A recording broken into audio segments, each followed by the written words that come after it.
Yesterday, December 7th, 1941, a date which will live in infamy. The United States of America was suddenly and deliberately attacked. I ask that the Congress declare a state of war. Well, I was there. We thought it was a drill. It was a Sunday. We were sound asleep. And there's actually stories of the church service that was going on at Naval Air Station Corpus Christi at the time. So we knew we were at war. Well, apparently the church brought people back in already, you know, right after they learned that to pray. The guys aboard the Arizona, for example, you know, majority of them never knew what happened. When that bomb exploded and killed practically all hands, they just died like that. Thank you for joining us. I'm Pat Simon, aboard the USS Lexington Museum. Oh, the Blue Ghost did eventually serve her time during World War II before making her final resting place here in the coastal bend. 8 decades ago, the folks here in South Texas were waking up to both concern and newfound excitement. It was the summer of 1942, and the coastal bend was going to war.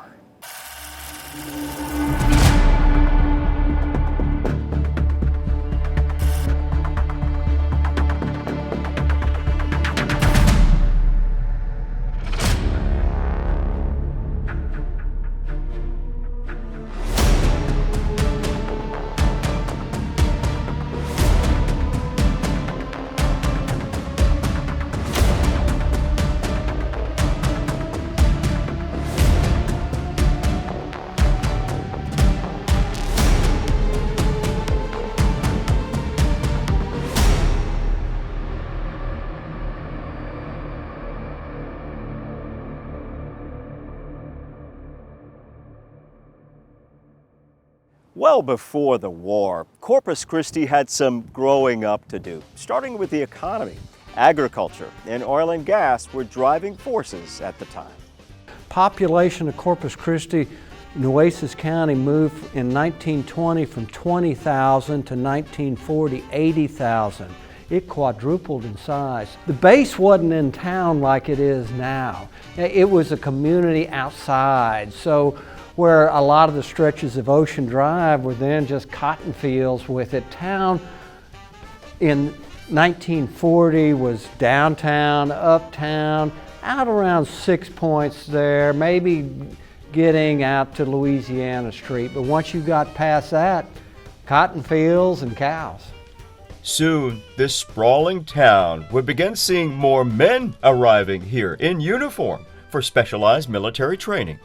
As soon as the war came to us, the lines at the recruiter's office were huge. And they were taking everybody. And I know at least of 2 of those of my friends that were 16, 17 years old. I guess all of us as young people were looking for adventure. And if you didn't or couldn't sign up for the war, you can certainly line up to support it at home.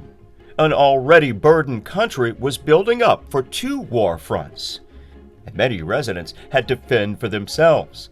So-called victory gardens started popping up. Things were short. You know, there wasn't a lot of what, like just going to the store and getting what we need nowadays. They had to grow their own in order to help the families. Rationing at that point in time, everybody got behind the war. And you had food was rationed on there. You wanted your meat products there for the war effort on it. Gasoline, you had coupons on there. You were only allowed a certain amount of gasolines. Tires were in real short supply. And then our aviation gas, Corpus Christi, the refineries here specialized in avgas. And the planes were becoming more high performance all the time. They had to have a high octane level. One of our local refineries, Pontiac Refining here, had some expertise in there, so the federal government got with them and built a new refinery just for the production of this high octane necessary aviation gas. Another contribution of our area to the war effort. Many raised money to support our troops, too. Some local gals got involved, calling themselves the War Bond Girls. They wore really cute little outfits, more reserved than they are now, you know. And it wasn't hard to spot motion picture stars who were here for flight training, doing their patriotic duty. She bumped into Tyrone Power. He was an actor, a very handsome actor back then, and that's how she met him. And he had a lot to do with the war bonds. They had rallies. They because of his status as an entertainer in the movies, they sold bonds outside of some of the local theaters. To top it off, the president started a group that would define community support, the USO. He combined some other groups, nonprofits together and said, let's come up with some organization that can take care of the morale of our service members, but also take care of the welfare of our families. And from there, Corpus Christi was really finding its groove. The city opened a USO in this building where the Arts Center is currently located on Shoreline. It was the popular hotspot, and if you stop and listen to the music, you can hear the big bands. Ooh, this was a happening time. Time to dance.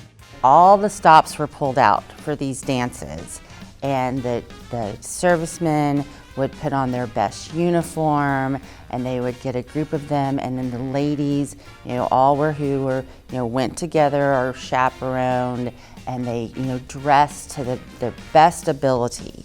They needed to have just that minute of normalcy. Just that excitement, that fun, that big band music, and have a few drinks and food, talk to a pretty girl, and then realize that the next day you're shipping out and you don't know what's in store for you. You can talk to many people that will say they met their spouse or at a USO dance, and it's very sweet to hear those stories. So in my mind, that dance probably helped them throughout that time. Just kind of remembering back on that pretty girl with the red lipstick and the beautiful hat that, gave you a kiss on the cheek and said good luck. Who wouldn't want that? Corpus Christi was the home of the movers and shakers from all around the world. If you were here in Corpus Christi during the summer of 1942, you were in the most exciting city in the entire United States.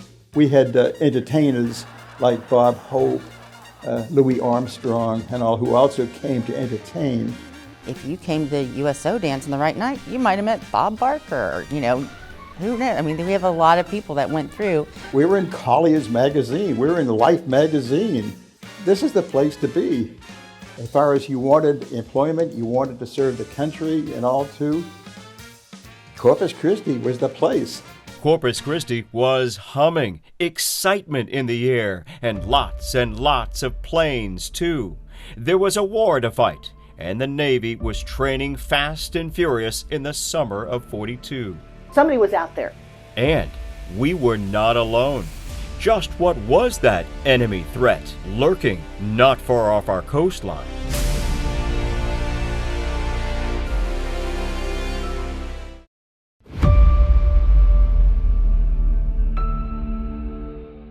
The summer of '42, our Navy pilots were training for war a few miles south of where I'm standing here in Port Aransas.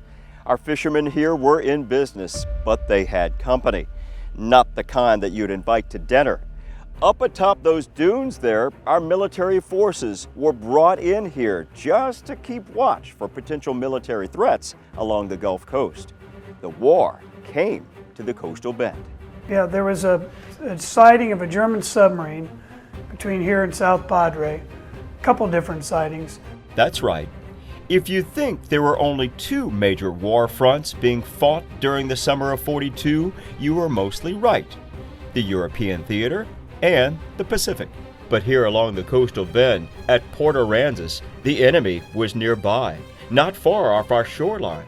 One potential strategic target, Harbor Island, the fourth largest coastal oil storage facility. There was already a previous attack in the Caribbean, so the risk was too high not to defend.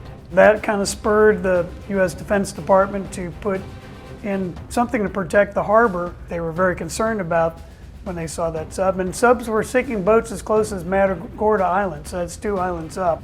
For protection, crews of military forces moved into place here and manned 2 French 105mm long guns that were emplaced at the top of these 2 high dunes. The United States recognized that we had vulnerability here, so they had camps strung out all up and down the island, Coast Guard camps on there. They were constantly patrolling the beach. Germany made the strategic decision to strike, not at our Gulf coastal mainland, but at supply ships leaving the Gulf, meant for our allies fighting the war. Certainly, they were targeting oil tankers, whether they would be coming eventually from Galveston or Corpus Christi too, that were certainly playing an important role in helping our allies, England in particular too. So when the United States got involved in the war, the German U-boats on there, their submarines, the first phase of the war, they called it the happy times. After the United States got in the war, they called it the second happy times. Why? 50 ships were sunk in the Gulf of Mexico, another 20 damaged. So the entire coastline became kind of a war zone. A war zone. And not only was our military on guard along the coast, civilians, our fishermen, looked out for anything out of the ordinary while they were casting their lines. They were. The ones that weren't actually commandeered into service were still voluntarily keeping their eyes open, checking things, talking with the defense group here on a pretty regular basis. And if you happen to own a plane, our country called on you to join the Civil Air Patrol. By the summer of '42, civilian airplanes were retrofitted with bombing racks. They conducted routine patrols from Maine all the way down to Brownsville, Texas. Their heroic efforts eventually turned back many German submarines along our coast and saved hundreds of ships and potentially thousands of lives. Further inland, civilians were also part of an operation to protect our ships. Blackouts went into effect. Residents along the coastal bend were asked to turn out their lights from dusk to dawn to keep our supply ships from becoming silhouettes and easy enemy targets. But residents were not even told the reason for the blackouts: censorship. That's what's really scary for people not to know that. And they didn't know. Think about all the media now that we would have. But no, they had nothing back then. And so nobody knew anything about anything. Some people were just fine with the notion of folks being unaware. In fact, they despised when the federal government showed up to protect our coastline. To be honest with you, we just kind of came out of a speakeasy phase here, where there was a lot of illegal gambling, and that actually continued into the 40s. They had a deal with the ferry when they were bringing over federal agents. They would get word and they'd have everything cleaned up before they got here. When the feds arrived, let's just say they cramped the style of those who were making quite a living off of nefarious activities. So that kind of shut down all those illegal, operations, and whether they tried to pick back up after the war, I don't think they ever quite reached the height that they did right before the war. It kind of put a big squelch on a lot of illegal activity at the time. While that activity was happening underground, there was something else hush-hush going on, less than a mile away from the main Navy base. Ward Island was a very secret installation. There was strict security in early 1942 at the new radar training site at Ward Island. James Fields was conducting Navy training right there, but didn't hear much about it. I was teaching gunnery, and we had to get up every morning, walk around the Ward Island, rain or shine. But it didn't take radar to detect worry that the enemy could be living among them. Talk about scares. There was actually a German POW, and he had been at, I believe, San Antonio, who escaped and wound up here in Corpus Christi. So that caused quite an alarm, too. There was this very real concern that the German subs would send shore parties and mix in with the local people in town and use intel to target certain areas like Harbor Island. There were rumors of spies telling the Germans on there, okay, ship traffic and things. There was a small settlement, a fishing settlement on Mustang Island where the Corpus Christi Pass was, and there was rumors one of the guy there, they called him, these fishermen, the German, and they all thought, oh, he must be giving information to the Germans. Eventually, some 300 German prisoners of war were relocated to the Naval Air Station for a short time. But to be sure, the enemy was around the coastal bend and security needed to be tightened. Everybody had to have a federal ID. They wanted to make sure everybody on the island belonged on the island.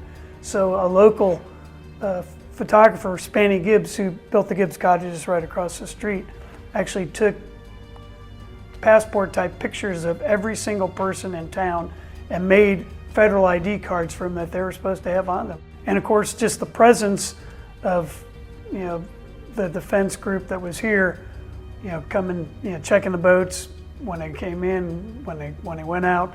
They were very much aware of the concern. So while the coastal bend was on watch for the enemy in the summer of '42, our brand new Navy base was training up fighter pilots faster than any place in the world. We had a war to win.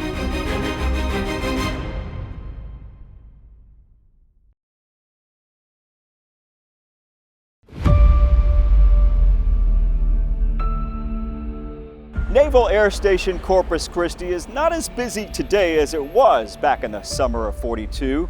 Back then, thousands of newbie recruits were training to be fighter pilots, getting ready for battle.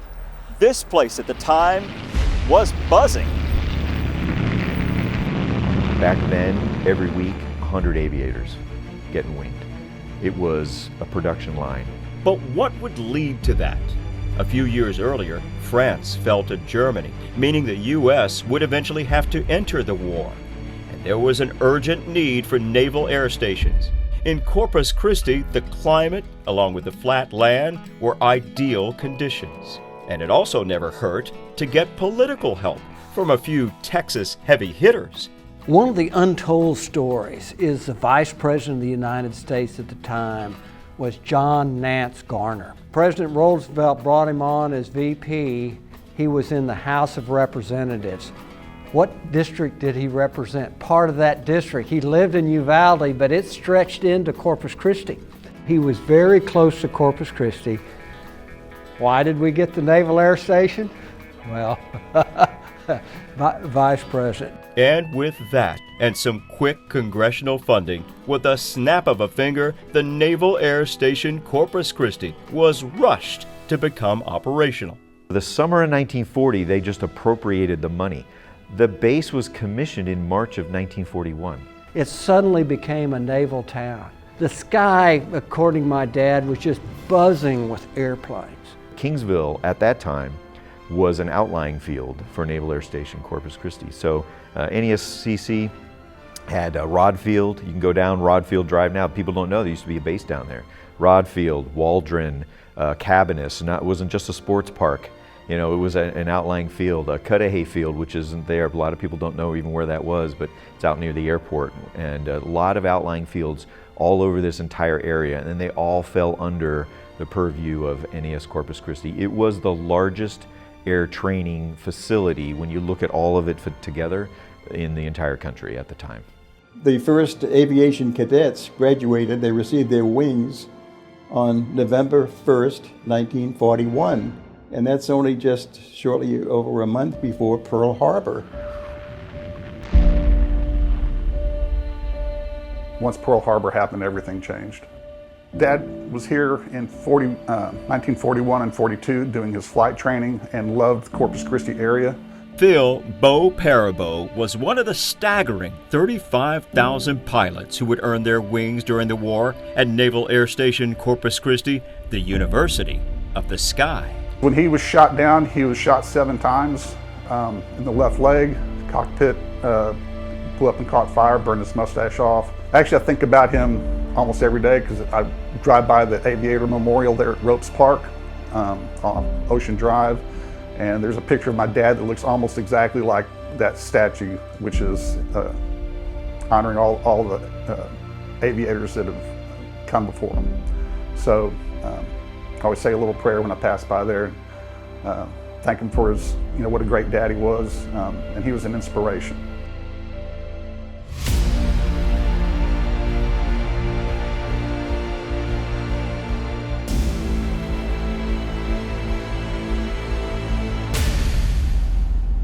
Other notable Naval Air Station Corpus Christi graduates to enter the war: George H.W. Bush, John Glenn, and another local war hero who remained in the fight after surviving Pearl Harbor.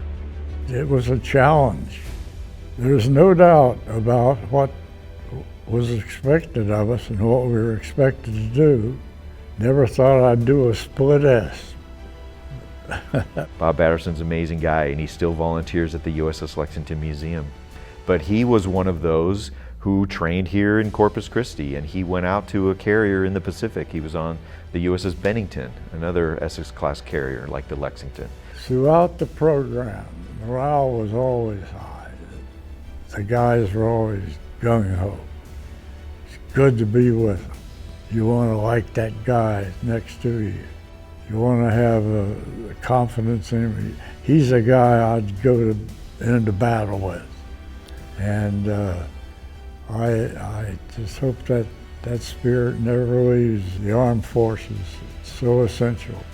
A lot of aviators, naval people, they settled here. So it very much so. My mom and dad's friends, so many of them came from other parts. They came to Corpus Christi, moved on, but then came back. Corpus Christi did, I think, a lot for the military that were here in the city.